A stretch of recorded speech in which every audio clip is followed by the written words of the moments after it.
அந்த மாதிரி ஏதாவது இருந்தாலும் வீடியோ எடுத்து எடுத்து போடுறேன். நானும் ஒன்றும் ஏற மாட்டேங்குது.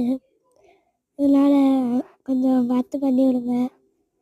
என்ன கண்டென்ட்டு போடுறதுன்னு தெரில.